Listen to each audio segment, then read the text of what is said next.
오늘 우리가 나눌 내용은 바벨론 왕 느부갓네살이 꿈과 또 다니엘의 해석을 통해서 하나님이 이 세상 모든 나라들을 지배 주관하시는 분임을 우리가 알게 됩니다. 그 내용을 우리가 나눌 터인데, 오늘 말씀이 우리에게 중요한 이유는 무엇인가 하니, 하나님은 우리의 생각 또는 우리의 기대하는 범위를 뛰어넘는 광대한 분이심을 우리는 알게 됩니다. 이 다니엘서가 큰 내용은 온 세상에 대한 하나님의 주권을 강조하는 책입니다.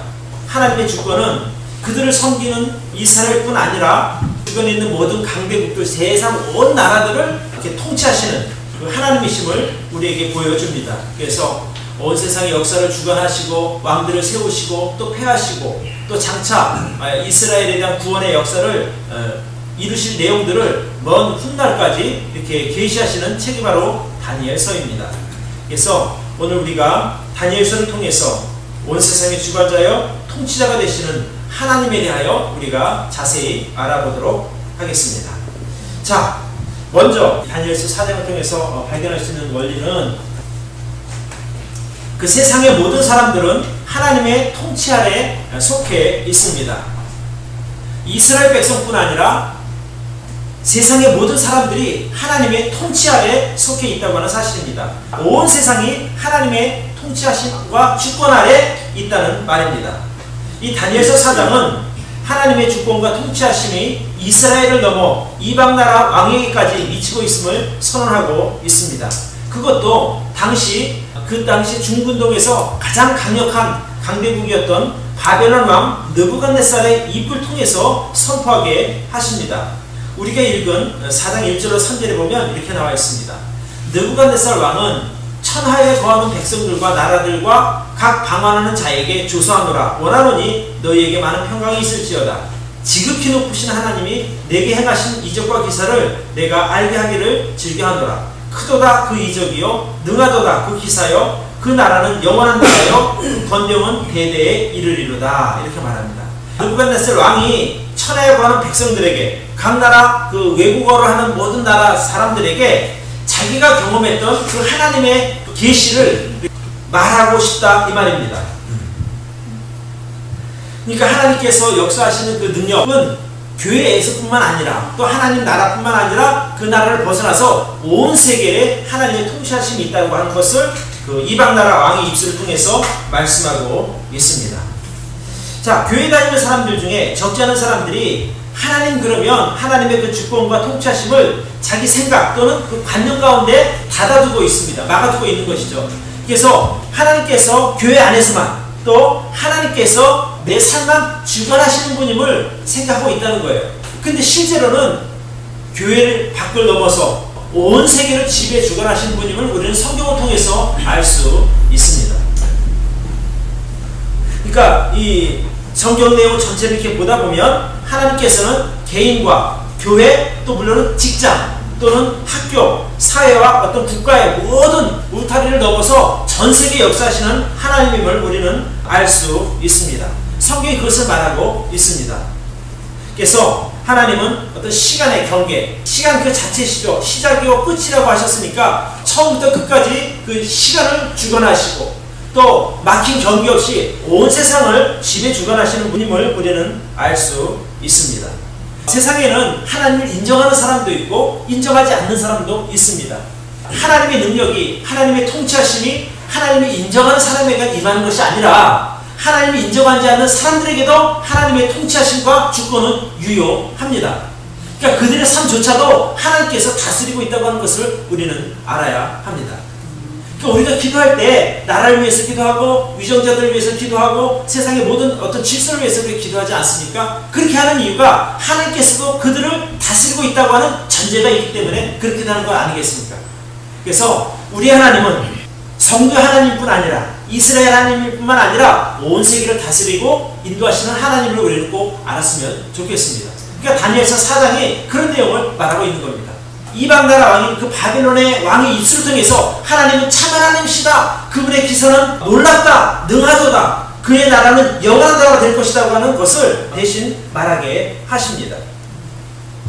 그러니까 그러니까 하나님을 자꾸 교회 안으로 가두려고 하지 마시고, 하나님은 교회가 모든 세상을 지배 주관하시는 분이니까 그분에게 합당한 대우를 할 것이며 또 그분에게 합당한 요구를 우리는 할 수 있는 것입니다. 회사도 사장이 이끌어나가는 게 아니고, 이 나라도 대한민국도 박근혜 대통령이 이끌어나가는 거 아니에요. 물론 부분적으로 그렇지만 전체를 다스리는 분은 바로 하나님이라 이 말씀입니다. 그래서 하나님은 세상의 모든 나라와 전 우주 그리고 천국과 지옥까지 세상 만물의 통치자가 되십니다. 내가 하나님의 존재를 인정하던 인정하지 않던 그것과 관계없이 세상 모든 사람들은 하나님의 통치 아래 있게 되는 것입니다. 왜요? 그것은 하나님의 그 가치, 그 다스리심이 세상의 어떤 가치보다 크기 때문에 그렇습니다. 내가 하나님을 부정해도 하나님은 온 세상에 주님이시라고 하는 사실이 변하지 않는 것입니다. 여러분이 하나님을 인정하지 않아도 이미 하나님은 이 세상을 통치하고 계시고 주권을 행사하고 계신 분임을 꼭 기억하시기를 바랍니다.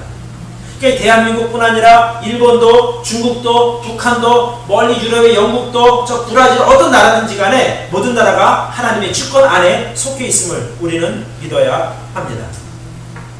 그러니까 어떤 인생도, 어떤 나라도, 또 어떤 그 누구도 하나님의 주권과 통치권 밖으로 빠져나갈 수는 없는 것입니다. 그러니까 내가 믿건 안 믿건 또 그분의 주권 안에 있건 아니건 그것과는 상관이 없습니다. 자, 두 번째로 오늘 본문을 통해서 우리가 알 수 있는 것은 하나님의 이 주권, 통치권 안에서는 모든 사람이 겸손해야 합니다. 하나님은 이 특별한 방법을 통해서 자신의 주권을 나타내십니다. 자, 하나님께서 오늘 본문에 보면 이 느부갓네살이라고 하는 바벨론 왕의 꿈속에 나타나십니다. 특별히 꿈속의 어떤 그 환상, 이상을 통해서 하나님께서 자신의 계획을 말씀하십니다. 특별히 하나님께서 꿈으로 그 느부갓네살 왕에게 계시하신 이유는 그 바벨론 사람들은 꿈을 통해서 무엇을 해석하기를 좋아합니다. 그러니까 하나님께서 그들이 자주 쓰는 방법, 전혀 이상하지 않은 어색하지 않은 그런 과정들을 통해서 자신의 뜻을 계시하시는 겁니다. 왜냐하면 특별히 그 바벨론 안에는 박수와 술객과 술사와 점쟁이들이 많이 있어요. 그 사람들은 하늘의 별을 보고 미래를 예언하고 또 꿈을 해석함으로 사람들의 미래를 점치는 사람들이니까 하나님께서 특별히 바벨론 왕에게는 그들이 즐겨 사용하는 그 꿈 해몽을 통해서 자신의 미래를 보여주신 것입니다. 그 나라 그 시대 사람들에게는 그것이 제일 좋은 방법이었기 때문에 그런 것입니다. 근데 요즘도 이제 일부 사람들이 어떤 하나님의 특별 계시 또는 환상 같은 것을 하나님 앞에 구하기도 합니다. 근데 그것은 별로 옳은 것은 아닙니다. 왜냐하면 이 구약 이 시대, 다니엘 시대는 완성된 성경이 지금처럼 완성된 성경이 없기 때문에 하나님께서 성경을 통해 계시할 수 없으니까 특별히 꿈이나 이상 또는 환상들을 통해서, 더구나 이방 나라 왕에게 역사하실 때는, 자신의 계시를 하실 때는 그들이 즐겨 사는 방법을 통해서 계시하는 것이지 지금도 똑같이 그것을 요구하는 것은 성경적인 방법은 아니라고 저는 생각합니다. 그래서 요즘으로 말하면 하나님의 가장 정확한 계시 방법은 무엇이냐면 바로 성경입니다. 성경을 통해서 우리가 하나님의 뜻을 분별할 수 있는 것이죠. 때로 하나님은 사람들이 생각하지 못하는 특별한 환경을 통해서 자신의 뜻을 계시하기도 합니다. 그 얼마 전에 지난달 8월 14일인데 인터넷과 방송에 크게 뉴스가 나온 것이 있어요. 그 내용이 어떤 내용인가 하니 바로 이 내용인데, 여기 보면 이분이 누군가 하니 그 SK그룹의 최 회장입니다. 이분이 이제 감옥에서 2년 7개월 동안 옥살이를 하다가 2년 7개월 만에 이제 세상으로 나오는 날입니다. 근데 그 회사에 보면 성경책에 들려있는 것을 보게 됩니다. 이 사람의 부인 그 노영 씨 같은 경우는 아주 신실한 그 성도라고 합니다. 그렇지만 그래서 이제 그분의 전도를 통해서 대통령도 예수님을 믿게 됐고 남편도 전도를 했는데, 어쨌거나 교회를 다닌다고는 했지만 사실은 다른 그 무속인 출신의 고문, 그 이름이 이라고 하는 그 사람의 영향을 많이 받은 거예요. 교회는 다녔지만 미신을 가까이 했던 그런 최 회장이었는데, 그가 2년 7개월 동안 옥살이를 하면서 그가 변화가 된 것입니다. 그러니까 하나님께서 저는 그런 생각이 들어요. 이 말씀을 준비하면서 특별하게 태연 회장을 2년 7개월 동안 격리시켜서 그곳에서 하나님 말씀을 보게 했고 뭐 김장관 목사도 만나고 성경 공부도 했다고 얘기해요. 그러니까 그런 특별한 환경을 통해서 자신을 계시하시고 또 이 회장이 출소를 할 때 그의 손에 이 성경책이 들려있게 한 것입니다. 여러분 잘 생각해 보시죠. 이 사람이 세상적으로 아쉬운 것이 아무것도 없는 사람입니다. 그냥 당당하게 나올 수도 있는데 이 사람 손에 성경을 들고 나와서 기자들에게 질문에 답하고 자기 차로 이제 준비된 차로 들어갈 때까지 그의 손에서 성경책이 떨어지지 않았다는 것입니다. 제가 오늘 이 말씀 묵상하면서 이분 생각이 난 거예요. 회장의 손에 들린 성경은 상징하는 바가 매우 큰 겁니다. 왜냐하면 재벌이라고 말할 정도 되면 사실 돈 많은 사람에게는요 가장 큰 가치는 재물입니다. 그렇지 않아요? 이분들 생각에 돈이면 안 되는 게 없다라고 믿는 사람들이에요. 돈으로 사람도 사고 사람을 죽이기도 하고 또 죽은 사람도 살 수 있다고 믿는 사람들이 재벌들의 생각인데 그 생각을 내려놓게 하시고 그의 손에 성경을 들게 하심으로 돈이 전부가 아니구나 하는 것을 사람들에게 나타나는 겁니다. 우리는 내가 돈만 있으면 아무 부러울 게 없어 라고 하는데 그 돈 많은 그 재벌은 손에 성경 들고 나 이제부터 예수님 믿고 바로 살겠습니다 라고 하는 것을 나타내는 거 아니겠습니까? 어찌 일종의 다짐이죠. 내 인생의 가장 큰 가치는 재물이 아니라 이 하나님의 말씀이다라고 하는 것을 상징하는 것입니다. 어찌 이렇게 겸손하게 90도로 절할 수가 있겠습니까? 감옥 안에서 하나님 특별하신 가운데 그가 연단을 받았기 때문이라고 저는 믿습니다.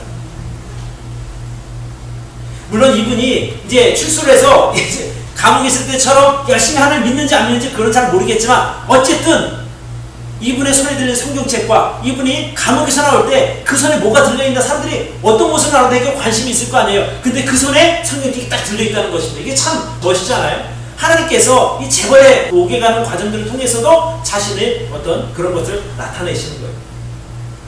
만약에 이 2년 7개월의 옥살이가 없었다면 이 X는요 여전히 무속인의 손에서 놀아나고 있을 거예요.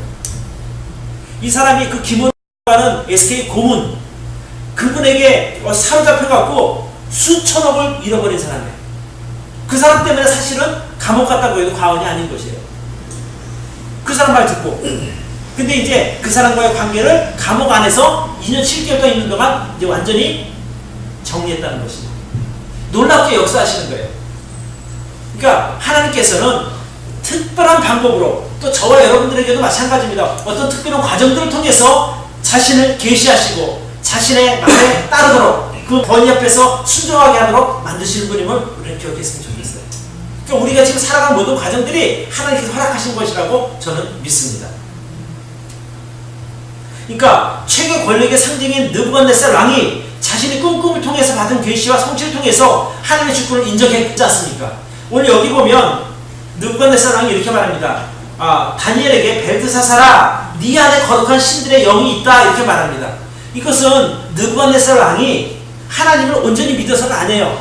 하나님을 여러 신 중에 뛰어난 신으로 하나로 생각한 거예요. 여기 보면 이렇게 나와 있잖아요. 구절을 보시기 바래요. 그의 안에는 거룩한 신들의 영이 있다라고 말합니다. 그러니까 유일하신 하나님을 믿는 것이 아니라 그 많은 신 중에 뛰어난 하나님을 그가 생각한 거예요. 그러니까 우리와 같은 그런 믿음은 아니었어요. 자, 또 하나 볼까요? 뒤에도 마찬가지입니다. 18절에도 나 느부갓네살 왕이 이 꿈을 꾸었나니 너 벨드사사라 그 해석을 밝히 말하라. 내 나라 모든 박사가 능히 그 해석을 내게 알게 하지 못하였으나 오직 너는 능히 하리니 이는 거룩한 신들의 영이 내 안에 있음이니라. 그러니까 이방신을 믿는 그렇지만 하나님의 권위를 인정하는 그 사람의 입술을 통해서 하나님이 높아지시는 겁니다. 참 신기한 방법입니다.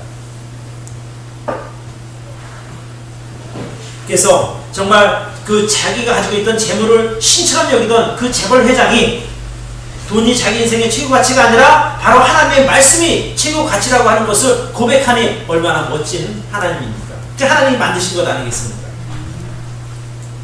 그러니까 돈이면 못할 것이 없다는 그 교만함을 하나님께서 내려놓게 하신 거예요. 2년 7개월 동안. 얼마나 겸손하게 됐습니까? 하나님은 누구에게나 동일한 기회를 주십니다. 느부갓네살에게는요 7년 동안의 기간을 주셨어요. 그 기간 동안 하나님께서 그를 낮추신 거예요. 그러니까 원래는 1년의 기간을 주고 좀 교만한 것을 낮아져라 라고 하나님께서 원래 요구하셨거든요. 자 봅시다. 4장 27절을 보시기 바랍니다. 이제 그 다니엘이 거대한 나무 환상 이야기를 하면서 이제 그 나무가 잘려진 터인데 26절도 볼게요. 또 그들이 그 나무 뿌리와 그루터기를 남겨두라 하였은즉 하나님이 다스리시는 줄을 왕이 깨달은 후에야 왕의 나라가 견고하리라. 그런즉 왕이여 나의 간하는 것을 내가 요청하는 것을 받으시고 그 공의를 행함으로 죄를 속하고 가난한 자를 긍휼히 여김으로 죄악을 속하소서. 그리하시면 왕의 평안함이 혹시 장구하리이다 하였느니라. 자, 내가 이런 꿈을 꾸는데 어디 해석 좀 해줘 하니까 다니엘이 이렇게 말합니다. 이제 여기 보니까 이런 내용입니다. 자, 23절 왕이 보신즉 한 순찰자 한 거룩한 자가 하늘에서 내려와서 이르기를 그 나무를 베고 멸하라. 그러나 그 뿌리의 구루터기를 땅에 남겨두고 철과 놋줄로 동이고 그것들을 들 청초 가운데 있게 하라. 그것이 하늘 이슬에 졌고 또 들짐승으로 더불어 그 분량 같이하며 7대를 지내리라 하시더니 이것은 어떤 내용이냐? 25절입니다. 왕이 사람에게 쫓겨나서 들짐승과 함께 거하며 소처럼 풀을 먹으며 하늘 이슬에 젖을 것이요 이와 같이 7대 7년을 지낼 것이라. 그때에 지극히 높으신 자가 인간 나라를 다스리시며 자기 뜻대로 그것을 누구에게 주시는 줄 그때야 깨달으실 것입니다 말하는 겁니다. 그러니까 왕이 이제 쫓겨나서 들에 가서 7년 동안 들짐승처럼 먹고 살 것입니다. 풀풀도 먹고 살 겁니다. 이렇게 얘기하는 거예요. 그런데 그렇게 안 되려면 왕이 여기 이렇게 27절에 이렇게 말하죠. 공의를 행함으로 죄를 속하고 가난한 자를 긍휼히 여김으로 죄악을 속하소서. 당신이 공의를 행하고 가난한 자를 불쌍하게 여기는 것을 통해서 당신의 죄를 없애라 이 말입니다. 그러면 하나님께서 왕이 그것을 보시고 왕의 평안함을 장구하게 하실 수도 있으니 그렇게 하십시오 그랬는데 그가 어떻게 했나 볼까요? 자 28절 29절입니다. 이 모든 일이 다 나 느부갓네살 왕에게 임하였느니라. 12달이 지난 후에 내가 바벨론 궁 지붕에 거닐세. 그러니까 12달 동안 기회가 있었어요. 근데 그때 이렇게 말합니다. 30절 나 왕이 말하여 가로되 이 큰 바벨론은 내가 능력과 권세로 건설하여 나의 도성을 삼고 이것으로 내 위엄의 영광을 나타낸 것이 아니냐 이렇게 말합니다. 그러니까 하나님 앞에서 공의를 행하고 불쌍한 사람들을 도와주라 긍휼히 여기라 이렇게 명령을 했는데 그렇게 하지 않고 오히려 1년이 지났는데 뭐라고 얘기하니 왕을 탁 거리며 바벨론 도성을 보면서 이렇게 말합니다. 야, 이 나라가 어떤 나라냐? 바로 이 큰 성 바벨론은 내 능력과 권세로 건설했다 라고 교만함을 계속 유지했던 것입니다. 자, 그러자 31절입니다. 이 말이 오히려 나 왕의 입에 있을 때에 하늘에서 소리가 내려 가로되 느부갓네살 왕아 내게 말하니 나라의 위가 내게서 떠났느니라. 그러니까 그의 말이 마치는 그 순간에 하늘에서 소리가 났는데 느부갓네살 왕아 내가 너에게 말하니 하나님의 말씀입니다. 나라의 왕위가 이제 너에서 떠났다 이렇게 말하는 거예요. 어느 순간에 그가 하나님 앞에 겸손해지고 낮아지는 그것이 아니라 오히려 이 큰 성, 이 나라가 바로 내 능력과 내 권세로 건설했다라고 그 말하는 그 순간에 하나님께서 이놈아 이제 네 왕위를 내가 빼앗겠다 이렇게 말씀하셨다는 겁니다. 원래 하나님께서 이 느부갓네살 왕의 꿈을 통해서 그에게 하시고자 하는 말씀이 있었어요. 그것을 다니엘을 통해서 말씀해 주셨단 말이에요. 그 사람이 가지고 있는 문제점, 그러니까 그 문제점을 보시고 진단하신 거예요. 그 다음에 이제 처방을 내주신 게 어떻게 해야 되느냐? 네가 앞으로 1년 동안 공의를 행하고 그 다음에 불쌍한 사람들에게 은혜를 베풀어 이러면 내가 용서해 줄게 이런 처방도 내려주셨어요. 근데 다니엘이 그렇게 하지 않았다는 것이죠. 그는 공의를 행하지도 않고 가난한 자를 긍휼히 여기지도 않았습니다. 오히려 교만함의 극치를 보여줍니다. 이 큰 성 바벨론은 내가 능력과 권세로 건설하여 나의 도성을 삼고 이것으로 내 위엄의 영광을 나타낸 것이 아니냐 이렇게 교만해졌을 때 하나님께서 그의 말이 끝나기도 전에 느부갓네살아 이제 너의 왕위는 내가 거두겠다 이렇게 말씀한 것입니다. 결국 느부갓네살 왕이 그 하나님의 징벌을 받아서 7년 동안 들에서 들짐승처럼 찬 이유가 무엇입니까? 그가 하나님 앞에서 겸손할 기회를 놓쳤기 때문입니다. 하나님이 공의를 행해 그리고 가서 가난한 자들을 긍휼히 여겨 은혜를 베풀어 이렇게 하셨는데 그것을 그가 지키지 않은 것입니다. 그러니까 하나님은 뭐 당장 이런 말 하면서 치시는 분이 아니라 충분히 기회를 주시는 분입니다. 그때에 우리가 하나님 앞에서 겸손해져야 되는 거예요. 낮아져야 되는 거예요. 그러면 하나님께서 계획하신 일을 바꿀 수도 있는 것 아닙니까? 그러나 이 느부갓네살 같은 경우는 12달이라고 하는 1년이라는 시간을 주었지만 그가 오히려 교만했을 때 하나님께서 그를 징벌하십니다. 어떻게? 들짐승으로 7년 동안 살게 하신 것이죠. 32절부터 봅니다. 네가 사람에게서 쫓겨나서 들짐승과 함께 거하며 소처럼 풀을 먹을 것이요 이와 같이 7대를 지내서 지극히 높으신 자가 인간 나라를 다스리시며 자기 뜻대로 그것을 누구에게 주시는 줄 알게 하기까지 이르니라. 그러니까 하나님께서 이제 이런 거거든요. 왜 그런 꿈을 보여주시는 거 아니? 이 나라가 네가 세운 게 아니다. 내가 너에게 허락한 것이라는 걸 알게 하시려고 이것을 허락하셨는데 그 꿈을 계시하셨는데 그가 듣지 않은 거예요. 그러니까 그래? 그럼 한번 실제로 당해봐. 그래서 그 왕을 뺏어서 들짐승처럼 7년 동안 살게 하신 거예요. 자 봅시다. 33절입니다. 그 동시에 이 일이 느부갓네살에게 응함으로 내가 사람에게 쫓겨나서 소처럼 풀을 먹으며 몸이 하늘 이슬에 젖고 머리털이 독수리 털과 같았고 손톱은 새발톱 같았었느니라. 여러분 7년 동안 그 들에서 살면 어떻게 되겠어요? 여기 뭐라고 해요? 머리털이 독수리 털 같았대요. 이거 얼마나 막 산발하고 이렇게 됐겠습니까? 손발톱이 어떻다고요? 새발톱처럼. 왜 손이 지금은 이렇게 여자들 좀 길어도 이쁘지만요 이거 오래되면 이렇게 구부러지거든요. 새발톱처럼. 그러니까 여러분 들에서 손톱깎이가 어디 있어요? 그러니까 그렇게 길어진단 말입니다. 이거 완전 짐승처럼 살 수밖에 없었던 그 7년의 기간이 그의 교만함 때문에 있었던 겁니다. 충분히 낮아질 수 있는, 겸손해질 수 있는 12달, 1년의 기간이 있었는데 그것을 제대로 사용하지 못했을 때 하나님께서 7년의 고난을 허락하신 것입니다. 하나님은 일방적으로 진노하시거나 일방적으로 징계하지 않으십니다. 충분히 우리에게도 돌이킬 기회를 주신다 이 말씀입니다. 다만 사람들이 그 기회를 무시하고 겸손해지지 않기 때문에 하나님의 징벌을 받게 되는 것이죠. 여러분 우리도 하나님의 주권 아래서 철저하게 낮아지고 겸손해져야 합니다. 하나님께서는 이방 나라에서도 하나님의 주권이 행사됨을 알게 하기를 원하신 거예요. 비록 그들이 하나님의 백성들이 바벨론이라고 하는 나라의 포로로 잡혀갔지만 그것에서도 역사하시는 하나님을 보게 하시는 겁니다. 왜? 나는 너희 하나님뿐 아니라 온 세상을 다스리는 참 하나님이야 라고 하는 것을 이스라엘 백성들에게 보여주고 싶었던 부분이죠. 그러니까 너희가 바벨론에 잡혀온 건 내가 부족해서가 아니야. 너희 죄 때문이야 라는 것을 알게 하신 거예요.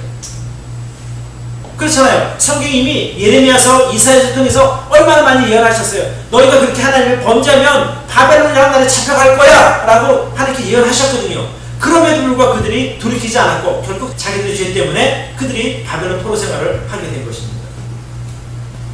너희가 바벨론 포로로 잡혀온 것은 내 능력이 없어서가 아니라 너희가 하나님 여호와가 온 세상을 다스리는 전능한 하나님을 내가 알기 위해서다. 자 봐라. 바벨론 왕 느부갓네살도 내 주권과 능력을 인정하고 있지 않느냐. 그의 입을 통해서 나온 말을 들어봐라. 다니엘서 2장 47절에 보면 너희 하나님은 참으로 모든 신의 신이시오 모든 왕의 주제시로다. 다니엘서 4장 37절에 오늘 본문 맨 마지막인데요. 그러므로 나 지금 느부갓네살이 하늘의 왕을 찬양하며 칭송하며 존경하노니 그의 일이 다 진실하고 그의 행하심이 의로우심으로 무릇 교만하게 행하는 자는 그가 능히 낮추십니다.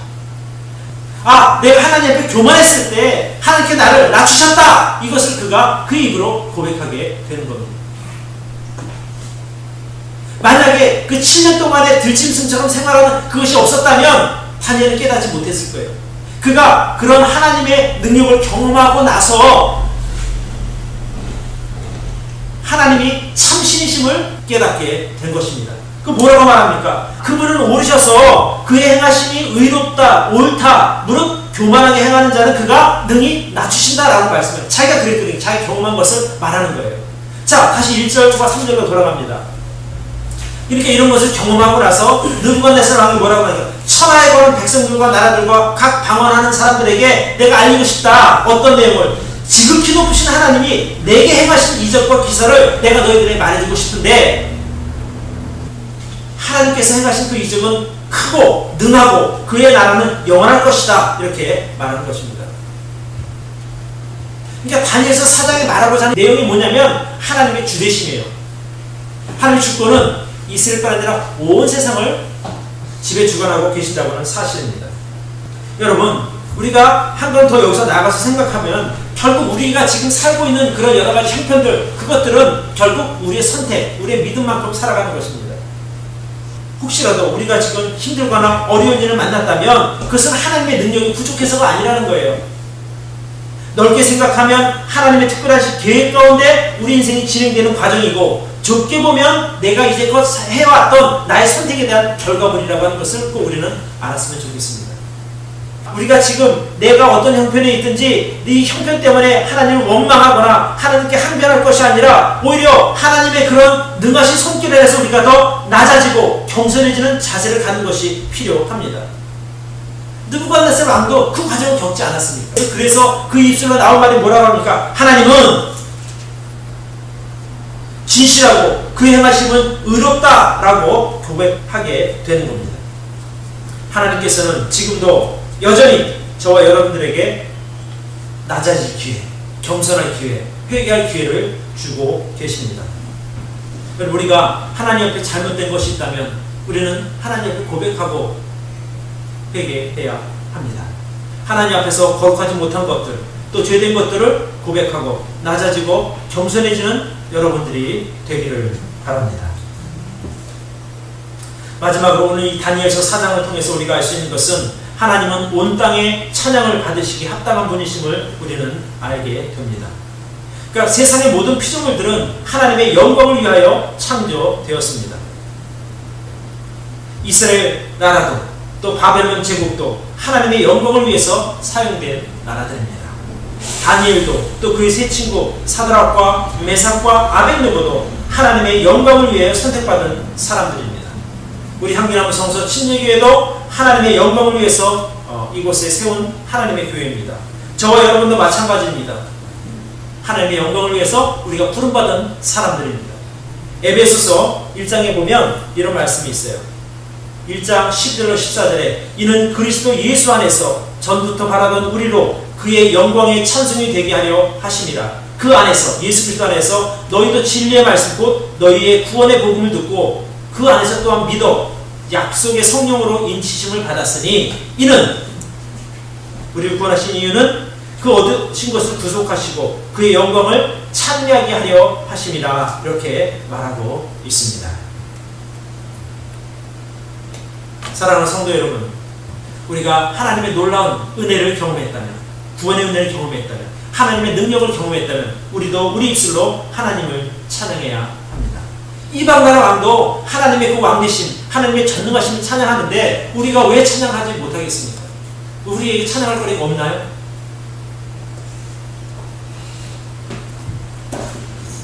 영원한 지옥 형벌이 예정되었던 우리 인생에게 하나님께서 은혜 베풀어서 구원으로 또 하나님의 자녀로 거듭나게 하지 않으셨습니까? 또 날마다 우리의 필요를 부족하지 않도록 공부해 주시는 그 하나님이 계시지 않습니까? 또 우리 각 사람을 향하여 선하고 좋은 계획을 가지시고 진행하시는 하나님이 우리의 찬양 제목이 되어야 할 줄로 저는 믿습니다. 여러분, 때로 우리가 하나님의 주권 때문에 그 통치하실 가운데 또 불편할 때가 없지 않아 있기도 할 것입니다. 내가 좀 이런 일이 좀 당하지 않으면 좋겠다 라는 하나님의 어떤 이런 것에서 좀 벗어났으면 좋겠다고 하는 그런 생각을 할 때가 있지만, 여러분, 하나님의 통치하심과 주권을 벗어나면 오히려 더 힘들고 고생하십니다. 나 이제 하나님 그런 좀 간섭받지 않고 하나님의 어떤 그런 것에서 좀 벗어나고 싶어. 행복할 것 같지만 천만의 말씀이죠. 여러분 그런 말 알아요? 광고에도 나왔잖아요. 집 떠나면 뭐라고요? 네, 고생해요. 하나님의 품 떠나면, 그 통치하심을 떠나면 고생뿐이지, 개고생이지. 여러분 세상이 얼마나 혼란스럽고 복잡하고 악한 줄 아십니까? 내가 하나님의 품을 떠나서 세상에 동물에 놓인다고 생각해 보세요. 여러분 가끔 길가에 혼자 이렇게 어린애들 아장아장 걷는 애들 차단이 길에 나오는 거 보시죠? 얼마나 불안해요. 그런 모습이 바로 저와 여러분의 모습입니다. 하나님의 품을 떠난 사람들의 모습.